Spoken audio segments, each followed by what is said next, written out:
तेवर न्यूज़ में आज हम पहुंचे हैं उजियारपुर प्रखंड के बेलारी पंचायत में और हमारे साथ बात करने के लिए हैं युवा मुखिया पद के उम्मीदवार नवीन कुमार सिंह।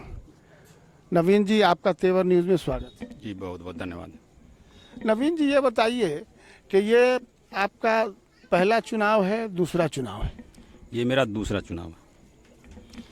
पहले चुनाव में इस चुनाव में क्या फ़र्क महसूस करते हैं? देखिए, पहली बार तो हम लास्ट मोमेंट में विदाउट प्लानिंग के आ गए थे और जो अपेक्षित रिजल्ट होना चाहिए वो नहीं मिला, लेकिन ओवरऑल अपने वार्ड में मैं एक तरफा जीत हासिल किया और इस वजह से हमें अंदर से एक ताकत मिली कि अपने वार्ड में वन टाइम मतलब विदाउट कोई प्लानिंग के आने के बावजूद भी अपने मोहल्ले के लोग यानी हम अपने घर में बहुत मजबूत स्थिति में हैं, तो हमें अगला ट्रायल लेना चाहिए।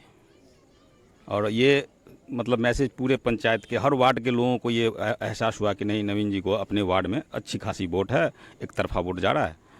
तो फिर हम इसी हिम्मत पे नेक्स्ट अटैम्प्ट के लिए 5 साल पहले से ही ट्राई करने शुरू कर। तो ये बताइए कि इस बार क्या संभावना है?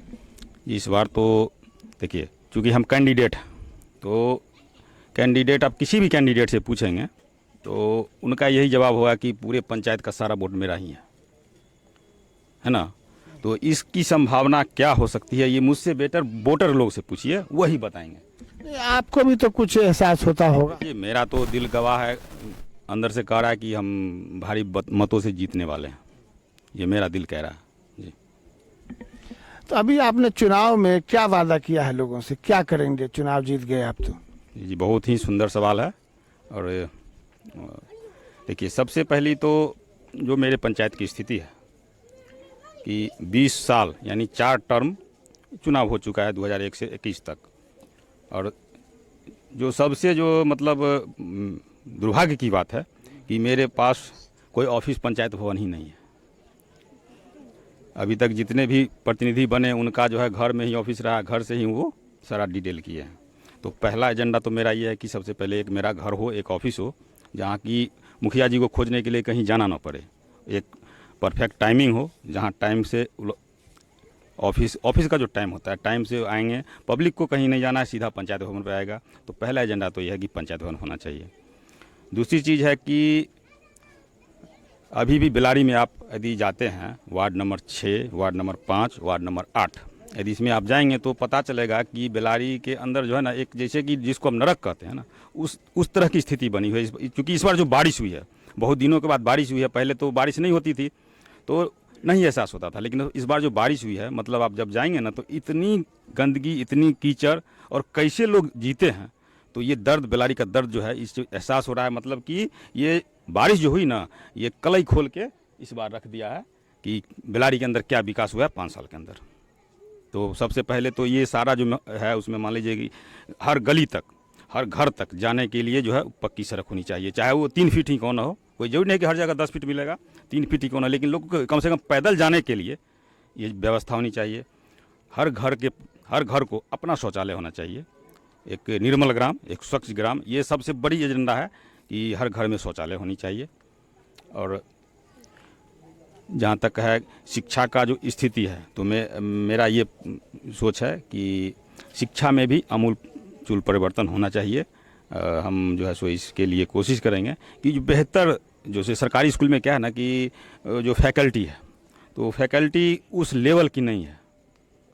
तो लोग क्या करते हैं कि जिनके पास पैसे हैं, अमीर आदमी हैं, तो वो तो कोई प्राइवेट मतलब सरकारी में पढ़ाते नहीं। आप सारे लोग जान रहे हैं कि वो प्राइवेट में पढ़ाते हैं, और जिनके पास जो गरीब लोग हैं वही सरकारी में भेजना चाहते हैं।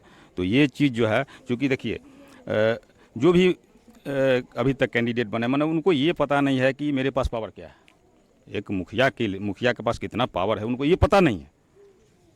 ये एक स्टेट होता है, हम गवर्नमेंट से डिमांड कर सकते हैं कि भाई हमको ये ऐसा फैकल्टी आप दीजिए, हम इस ढंग की जो है सो नहीं, हम लोग एक्सेप्ट ही नहीं करेंगे। तो ये भी मेरा एजेंडा है, यही सब है, मेन एजेंडा ये होता है।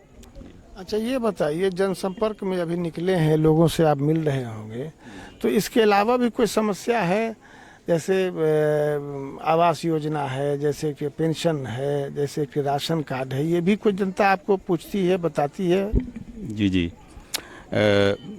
है, मतलब कि विधवा पेंशन, विकलांग पेंशन, वृद्धा पेंशन, बहुत सारे लोगों को ये अभी अवेलेबल नहीं हो पाया है। ठीक है, राशन में भी मतलब कि 12 में 12 राशन नहीं मिल पाता है, ये सारा एक परेशानी है। मतलब राशन में घोटाला हो जाता है और जो वर्क होना चाहिए, जिस ढंग से होनी चाहिए, ये सब मतलब नहीं हो रहा है। ये जनता इस बात से असंतुष्ट जरूर है। अभी जनता के सामने आप बैठे हुए हैं, ये बताइए कि जब आप मुखिया हो जाइएगा तो भ्रष्टाचार मुक्त हो जाएगा ये पंचायत? देखिए, भ्रष्टाचार मुक्त तो होना ही है, उसको तो होना ही पड़ेगा, भ्रष्टाचार मुक्त तो होना ही पड़ेगा, उसमें कोई डाउट नहीं। 100% भ्रष्टाचार मुक्त होगा ये पंचायत। आवास योजना पर जो 20,000 25,000 लिया जा रहा है, क्या आप नहीं लेंगे? देखिए, ये बिल्कुल ही गलत है कि जनता के लिए जो गवर्नमेंट भेज रही है ना, तो वो जनता को डायरेक्ट मिलनी चाहिए। इसमें जो भ्रष्टाचार है, इसमें जो घूस लिया जा रहा है, ये 100% जो है वो दंडनीय अपराध होना चाहिए मेरे समझ से। ये गलत है, ये नहीं होनी चाहिए। आप जनता के सामने कहिए कि आप जब होंगे मुखिया, जनता समर्थन करेगी आपका, जीत गए तो आपके 5 साल के कार्यकाल में 1 रुपया रिश्वत नहीं लिया जाएगा। जी, मैं पूरी जनता के बीच में वादा कर रहा हूँ कि मेरे कार्यकाल में किसी भी फंड में 1 रुपया रिश्वत नहीं लिया जाएगा। ये मैं आप पूरी जनता के सामने वादा कर रहा हूँ। अभी आपने सुना तेवर न्यूज़ पे नवीन कुमार सिंह हमसे बात कर रहे थे। इन्होंने बहुत सारी बातें की। एक अहम बात ये हुई कि इनके राज में, इनके कार्यकाल में 1 रुपया रिश्वत का नहीं लिया जाएगा, और अगर लिया जाता है तो ये दंडनीय अपराध है। तेवर न्यूज़ से बात करने के लिए नवीन जी आपका बहुत बहुत शुक्रिया। आपका भी बहुत बहुत धन्यवाद।